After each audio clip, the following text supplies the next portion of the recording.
Blue and white, a nice combination. I like it so much. It happens to be one of the many things we have in common. So, esteemed Rabbi Judson and Your Eminence, Metropolitan Methodios, my beloved Σεβασμιότατε.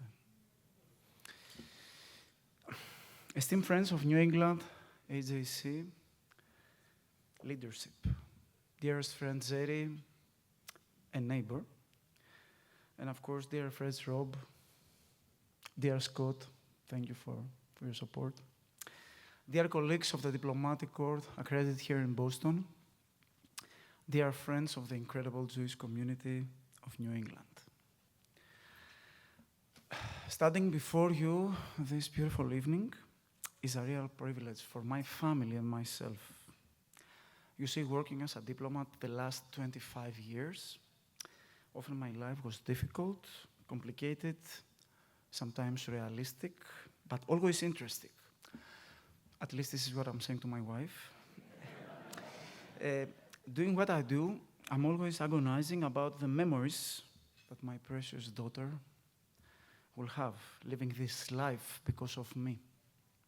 You see, everything around her changes every 3 to 4 years. It creates a lot of uncertainty.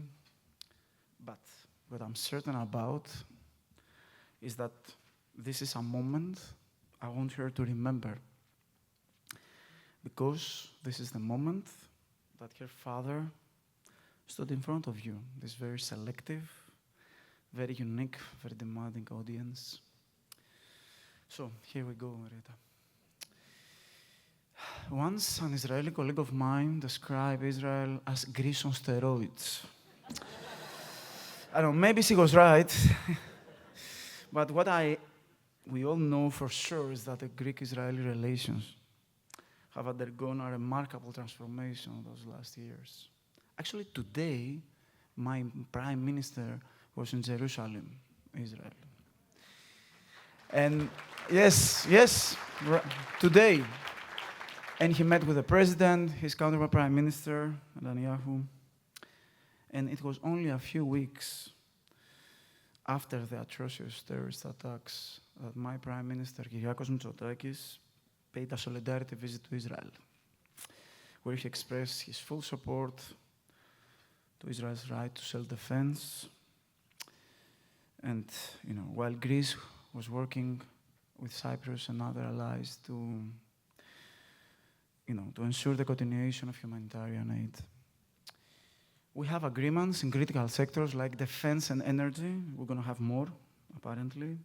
My foreign minister was recently in Israel, and Israel's foreign minister was a couple of days ago in Athens. And my defense minister was the main speaker in a big event in Chicago, co-organized by AJC and Hulk, in honor of David Harris, which was the executive director of AJC until 22, right? And this year, we celebrated our National Day of Greece, in Kibbutz Be'eri, one of the communities hardest hit by the terrorist attack. Yes, this is where we celebrated our National Day. There it is. Thank you. That's it. So, it is clear, like our Aegean Sea waters that so many tourists from Israel are enjoying lately, that our cooperation is based on our common interests and common values. Just take a look at the map, and you will easily see why we are natural allies in this really tough neighborhood of the globe that centuries now produces more history than it can consume. And tonight is about those common values and, navigating this world that, I don't know if you noticed lately, it seems this kind of unknown, almost unrecognizable place. Tonight is about remembering what brings us together. Freedom, democracy, resilience, and pain. And I cannot resist the temptation to say a few words about democracy, since actually we invented the concept like 2.5 2,500 years ago, which I know for your terms and our standards is not that long ago, actually. So let me tell you what, democracy is a mess, a big mess, but a beautiful mess and our mess. Since ancient time, basically, it's hard to find someone in my country that can agree with anyone else on anything, even inside the same family, group, congregation, let alone political party. So I don't know if this sounds familiar, but I wouldn't change it with nothing. Like I wouldn't change this incredibly crazy love of the Greek mother, which, by the way, has only one serious competitor in this world, and that is the Jewish mother, I'm telling you right now. So, you see, there is something so harmonious in this cacophony of ours, something so deep, unchanged for centuries. It is you. It is our people. A river of generations that flows and will flow no matter what the obstacle. Because by now you know and we know that our lives, like our democracies and our journey to freedom, is a never-ending marathon. Believe me, we know about marathon. A constant challenge of resilience every day. Let me give you an example. Make no mistake. After what happened, anti-Semitism is on the rise everywhere. And silence is what we should be afraid of.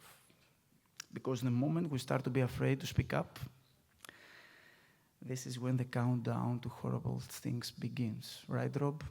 This is where we have a lot of walks with Rob in the park in front of the Consul.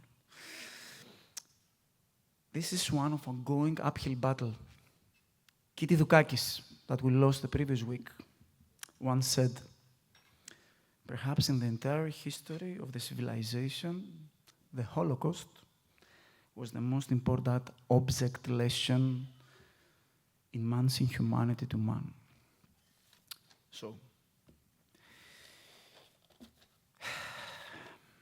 throughout our long journeys, our people cross oceans of time. They know how to enjoy life because they saw so many tragedies, experienced so much loss, and this incomprehensible hatred. But still, here we are. Here we are. And we are so strong because we are made of pain. And I strongly believe that this is the reason that we will walk together, those avenues of history, together. As good neighbors, that their house are in close proximity in this tough part of town. We will make mistakes. We will go through difficult times, but we'll persevere. We will persevere, and thousands of years from now, we will still be here. You will still be here.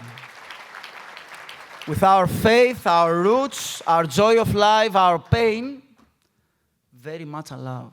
And not alone, never alone. Not alone. So, tonight, I'm standing here, proud and thankful to share this moment with you.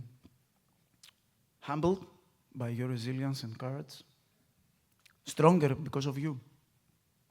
I'm standing here for my daughter, and yes, for your papu, Senator Velis.